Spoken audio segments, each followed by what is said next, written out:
Now let's talk with the executive director of America First Works, Ashley Hayek. Ashley, welcome to Victory News. Thanks for having me. So do you think the reporter we just heard on the hot mic planning to pose a, quote, gotcha question to Governor DeSantis represented a common practice they use against conservatives? I do, but what's interesting to me is that this is actually the role of journalists, right? It's to report the truth. It's to ask politicians tough questions and to demand that they hold their record accountable and what they're doing accountable to the American people. The problem is it's completely one-sided.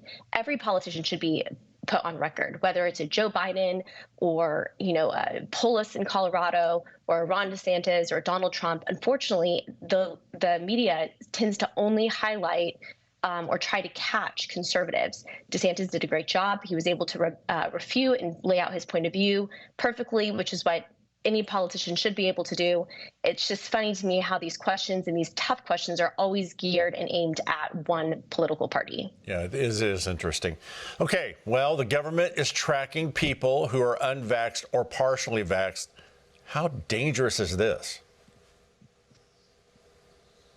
Well, I will say America First Policy Institute has a constitutional litigation center. And in this effort, they have been working with Air Force members who were not granted initially and kind of pushed out of the Air Force for having a religious exemption on their COVID vaccine. Now they are supposed to be reinstated. Congressman Dunn has an act that's supposed to reinstate any troop members that were forced out of the military, as well as provide them with back pay. But you know what? They're still tracking it. We've seen it, as you just reported, with the teachers. We're seeing it with our military members. It's completely unacceptable. And our healthcare records were supposed to be that one last part of our life that was supposed to be protected in private, especially through the HIPAA laws. Yeah, I never realized that Big Brother would wear a lab coat, but apparently that's what it's turned into. Now, if we found out that the Trump or the Bush family was receiving money from Soviet companies during their time in office, what would their reaction have been? Full-blown investigation. We've already seen what's happened to anybody who worked during the Trump administration, worked for the former president on something that was not even remotely close with the Russian investigations.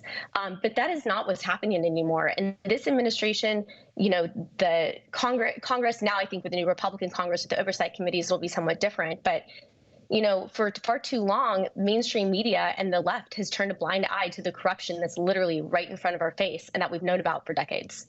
Okay, well, let me follow up on that. Why do you think that is? Why do you think they don't ask tough questions of Democrat politicians? And why aren't they asking the tough questions of Biden concerning his family? I think it's one-sided. They have an agenda. They've made their agenda known. It's same with big tech, right? We've seen through the Twitter files everything that's been exposed where they are making lies about even the ties to Russia, as we saw as all of that documentation got exposed. So they have an agenda. It's to advance bigger government, more power, more control. Quite frankly, it's an example of communism.